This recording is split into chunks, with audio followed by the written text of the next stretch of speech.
नमस्कार, कसे आहेत सगळे? मजेत ना? असायलाच हवं. आज तुम्हाला मिश्र डाळींचे टेस्टी डोसे शिकवणार आहे. तर हे बघा, सर्वप्रथम मी इथे तवा तापत ठेवलाय आणि त्यावर थोडं तेल घालून घेते. तुमच्याकडे किशी असेल किंवा ब्रश असेल तर त्याने करू शकता, काविल त्यानेही करू शकता. आणि ह्याच्यावर साधारण हे बघा, हे पीठ माझं इथे मस्त आलेलं आहे एकदम. हे इन्स्टंट पण होतात आणि जर तुम्हाला ठेवायचे असेल तर तुम्ही ठेवूही शकता. हे मस्तपैकी असे एक डव पीठ घ्यायचं आणि असं छान जेवढा पातळ होईल तेवढा पातळ पोळा करायचा. त्याला तुम्ही आंबोळी म्हणा, नाही तर पोळा म्हणा, नाहीतर काहीही म्हणू शकता. आणि गॅस मात्र मध्यम आचेवर ठेवायचा, कारण हा फक्त डाळींचा आहे.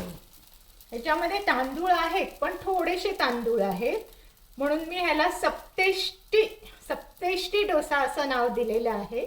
मीच दिलं आहे. का सप्तेष्टी दिलंय? सप्त आणि टेस्टी असं मिक्स करून मी सप्तेष्टी दिलेलं आहे. तर सप्त काय आहे ह्याच्यात? तूर डाळ आहे, चणा डाळ आहे, मूग डाळ आहे, उडीद डाळ आहे, नंतर मसूर डाळ आहे, तांदूळ आहेत आणि मुगाचे जे भरडलेले अर्धे मूग असतात ते आहेत. असं करून हे 7 जिन्नस जेव्हा एकत्र येतात आणि सगळ्याचं प्रमाण सारखं, कुठचंही जास्त नाही, कुठचंही कमी नाही, आणि त्याने हा डोसा बनवायचा आहे. बघा, आता बोलता बोलता हा इथे सुकला, त्याला मी साईडला तेल घालते. आणि हे बघा, असा हा मस्त असा पहिला सोडवून घ्यायचा आणि मग त्याला सोडवून घेतल्यावर उलटा करायचा. बघा, पहा बरे किती सुंदर कलर आला आहे.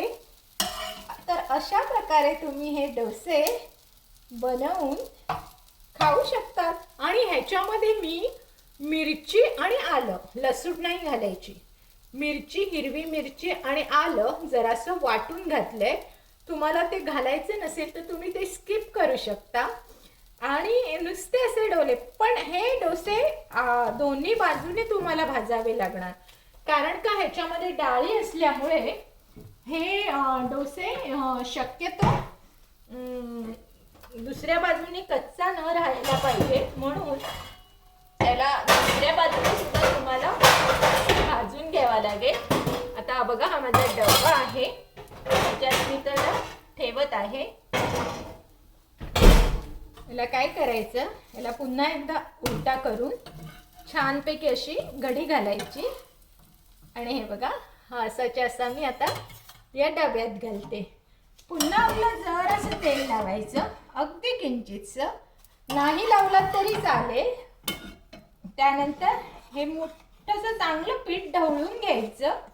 एक मोठा बाउल ढवळून घालायचा आणि छान असं मधल्यापासून सुरुवात करत करत करत करत करत हा बघा, आणि जिथे तुम्हाला असं वाटतं तिथे मग तुम्ही पीठ घालू शकता.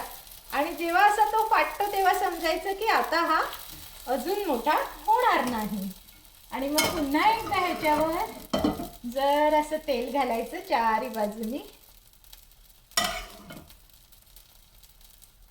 खूप सुंदर हे डोसे होतात मिश्र डाळींचे. आणि तुम्ही हे कशाबरोबरही खाऊ शकता. म्हणजे जर तुमच्याकडे रेडीमेड चटण्या असतील, किंवा आता इंडियामध्ये लोक बनवतात का माहीत नाही मला, पूर्वी आम्ही लहान असताना आम्ही बनवायचो, पण इथे आता आम्हाला नारळ मिळायची मुश्किल असते, मग नारळ फोडायची मुश्किल असते, वेळी मिळत नाही, मग नारळ खवण्याची मुश्किल असते, म्हणून मग आम्ही शक्यतो, आणि एवढं करून कुठेतरी नारळ मिळाला तर त्याला चवही नसते, म्हणून मग आम्ही रेडीमेडच बाटल्या आणतो आणि चटणीची भूक आम्ही रेडीमेड बाटल्यांवर भागवतो.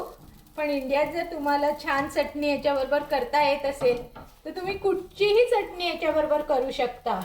नॉट ओन्ली खोबऱ्याची चटणी, कुठचीही चटणी तुम्ही याच्याबरोबर करू शकता आणि खाऊ शकता.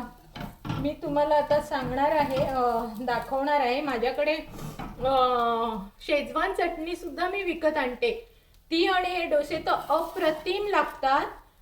हे बघा किती सुंदर कलर आलेला आहे हा. आणि आता हा आपण जनरली डोसा एकाच बाजूने करतो, पण हा मी मगाशीच सांगितल्याप्रमाणे हा तुम्हाला दोन्ही बाजूनी करायचा आहे, कारण हा डाळी असल्यामुळे त्या डाळी शिजल्या पाहिजे, नाहीतर तुमच्या पोटात दुखायची शक्यता होऊ शकते. तर अशा प्रकारे तुम्ही माझे हे डोसे बघून तुम्ही देखील करायचे आणि घरातून सगळ्यांची शाबासकी मिळवायची. आणि जर तुम्ही माझ्या चॅनलवर नवीन असाल तर मला लाईक, शेअर आणि सबस्क्राईब करायला विसरायचं नाही. आणि जर जुने असाल तर मला माहिती आहे तुम्ही नक्कीच लाईक, शेअर, सबस्क्राईब करणार. आणि हो, तुम्ही कुठच्या देशातून मला पाहत आहात ते मात्र जरूर जरूर कळवा, म्हणजे मला तुम्हाला थँक्स म्हणता येईल. आणि मजेत राहा, हॅप्पी राहा. बाय.